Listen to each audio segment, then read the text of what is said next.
Danny, it's really good to get a chance to speak to you. How's the last couple of days been? Bit of a whirlwind?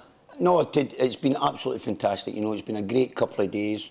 Obviously getting, you know, over the excitement of getting back into the game that you love and that you're passionate about. And I can't highlight enough, you know, the trust that the chairman and the board of directors, Airdrie Football Club, have given me with this wonderful opportunity to go on and, you know, build on the great foundations that were put in place before me. You know, I've got to give a big shout out to Rhys McCabe and the important work that he done, and I totally respect that.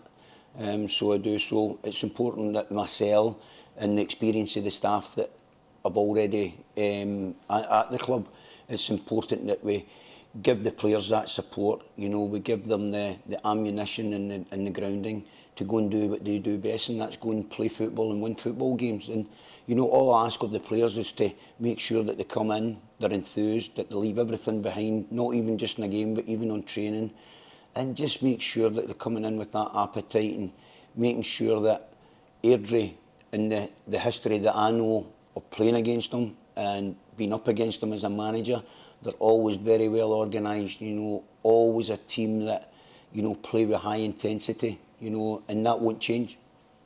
The club obviously isn't totally unfamiliar to you. You were here in 2016 and filling in obviously a very difficult time when Eddie Lecky Black took ill so suddenly.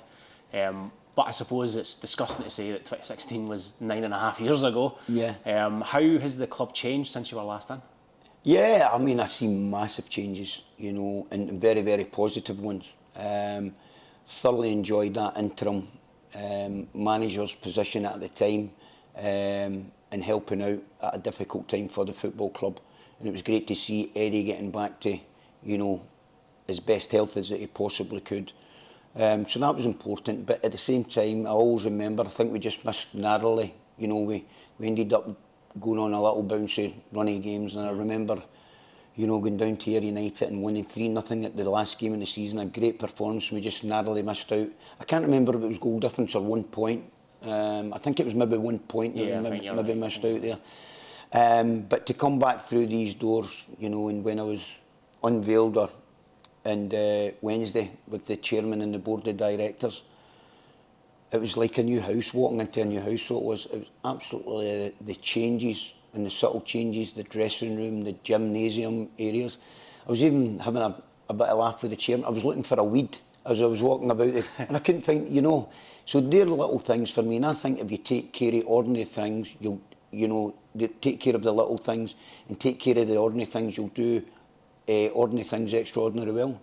It's that sort of culture of paying attention. Yeah, and I, you know, the chairman in the 2.5 hour meeting that we had on Sunday, you know, sold me his vision, you know, his ambition for the football club, his passion for the football club, and it resonated with me exactly where I see that. And I got to meet the board of directors on Wednesday, and every one of them, you can see that it's not a board of directors that are here on an ego trip. It's everybody has a value and a big part to play, and everybody has contributed to the club with the changes in such a positive way.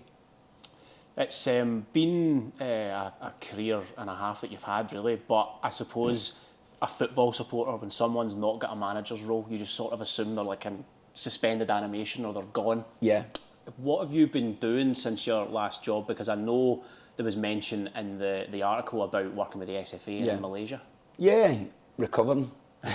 You know, and I think that's important for any manager that's maybe been at it a good number of years and a good run, because we know how demanding the job is, you know, not just at the club itself, but even off it. You know, it's 24/7, and the sacrifices that your own family, and I mean this for every manager, you know, nobody sees that, but they sacrifice a great deal, you know, your loved ones, and you need a special woman, you know, in family to understand, you know, the love for football. But that's what it is, you know, football was my first love, and you need a good support team round about you, and you know, I've been very, very fortunate to be blessed with that.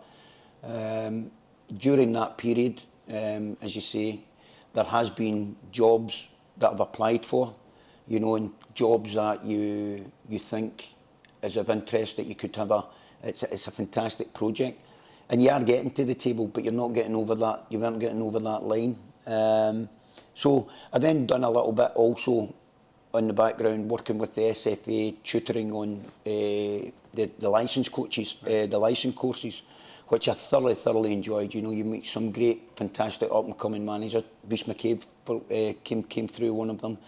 And then I had an opportunity to go over to Malaysia and coach for a year there. So that was an absolutely wonderful lifestyle experience, and getting to see parts of the world that you would probably not just jump on a plane and go and see. But to be honest, you know, I knew the football, or the standard of football, wasn't you know, you just know where your passion is, you know. So I was very keen then to get back home, you know, and wait for any opportunities that did come up.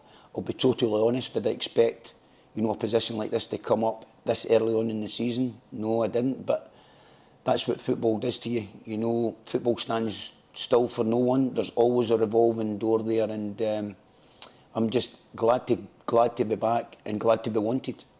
The couple of days that you've had, I know it's still very fresh and very new. You'll still be building those relationships with the coaches, with the players.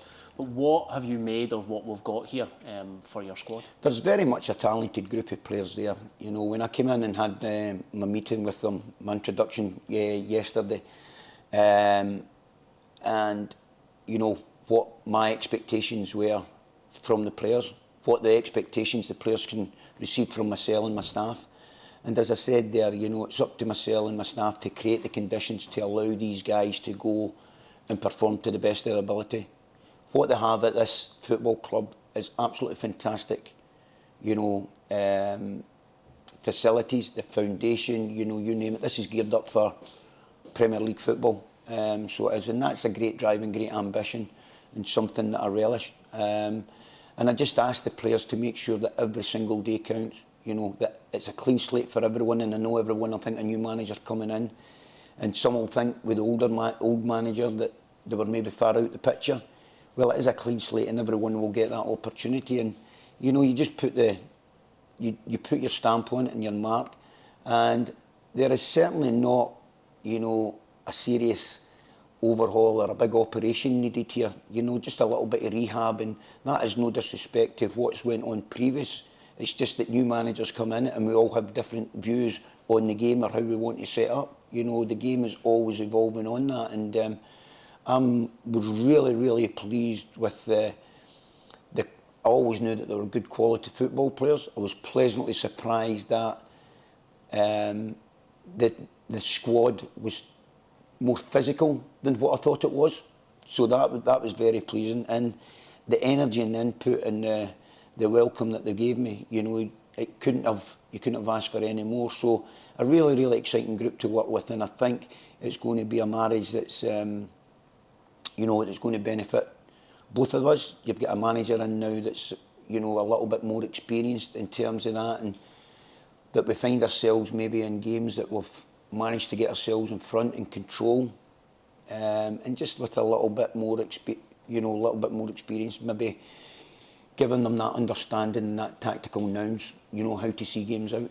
So is that really the kind of thing we should start to expect to see from Danny Lennon's Airdrieonians, that maybe a bit balance, a bit more control in those kind of situations? Yeah, I mean, you know, I'm very much an admirer of the work that Rhys McCabe did, you know, expansive football, I love that. But I'm also pragmatic to know that we're no Barcelona, that we're no Real Madrid, we're no Man City, and we've not got the best players that money can buy. But what you do, you've got a talented group of players here that I want them to understand that, yes, I still want to play football in the right manner, but it's got to be purposeful possession. You know, and what I mean with that is that when you break lines that you've into that next area, you know, you don't just overdo it and invite, you know, defenders or their organisation to get back behind the ball. There is nothing wrong, you know, when you're 1-0 up with 5-10 minutes to go, you're making a game ugly. And just using that nouns. But, you know, I'm very much, in terms of admire, that I love attractive football in the right areas of the pitch, but beyond every attack, what you'll also see is, you know, balanced organisation. And I guess you'll be well across the Championship. It's kind of notorious as a division, so you know, I'm supposing, what you're up against starting with Arbroath. Yeah, listen, it's never, even going back to when I played many years ago, it was always a difficult place to go, you know, in cup games, etc. We know that the pitch is tight, and we know how poor conditions can get, particularly on a windy day next to the ocean. But you know, that's the same for both teams. The only thing there is that Arbroath are maybe a little bit more comfortable with that, with playing up there obviously the most. But what I have noticed also with Colin Hamilton as manager, they're playing a little bit now. You know, they're playing a little bit more expansive football, which is nice. Which is also nice to see. So, you know, on the day we know that we've got to match their intensity. You know, that's a given. That is non-negotiable, and you've got to go and earn that. So, we've certainly done a good bit of homework on them. You know, and what their strengths and where they lie, and it's up to us now to turn those strengths into weaknesses and exploit it. Fair to say that you're quite a kind of hands-on training ground coach as well. You like to get involved with the sessions and run the sessions like that? Yeah, I do. And listen, that's something that I've got to work on. You know, being out the game for that few years there, you're enthused. You know, it was like yesterday was like the first day back at school. You know, and thoroughly enjoyed it. I think it was important that the players get to hear my voice. But it's also important they don't hear it too much. You know, we'll rely on Prince, I'll rely on Hudson, I'll rely on Sinky, who's done an absolutely fantastic job in the interim. You know, they've made the transition very smooth, and I think that transition is still having that continuity. The coaching staff behind Reece there has allowed us to keep that energy and focus on the players, and they could certainly see that in abundance. So I'm very grateful and thankful, you know, for such a smooth transition. And the players, you feel like you're getting a good response from them? They take to it quite well? Yes, they are. You know, they'll, as I said, you know, maybe different things in training, you know, different ideas, but that also brings a freshness, you know, and all you ask, you know, you want players to come in the morning and you want them to come in with a smile on their face, you want them to bounce in that door and, you know, enjoy training. I also want them to go out and bounce when they're going home, that they've came in and had a good honest day's hard work, and that's the key thing. And anything that the players have been asked to do, you know, the double sessions, etc., you know, the gym work, you can tell right away that you've got a good group there. You know, they buy into everything that's for them. Sometimes in football clubs, you know, they see things as players would maybe see obstacles put in their way, and what they don't understand is that the support that goes into any football player's journey, everything behind the scenes is to improve them as a player and to bring their best, you know. So there's no obstacles in the way. Anything that we do for them, anything that we do is for them to improve them. So it is, and that is then just up to them to make sure that they're prepared properly, that they take responsibility for their own needs, and you know, myself and the support staff, you know, will try and give every player that comes through that door, you know, and plays in an Airdrie jersey, to give them the best experience that they can and help them try and fulfil their full potential. I think, Andrew, you know, I want to thank everyone for the warm welcome and the messages of support since I've arrived, you know, and my promise to the fans is that I'll work tirelessly for the badge.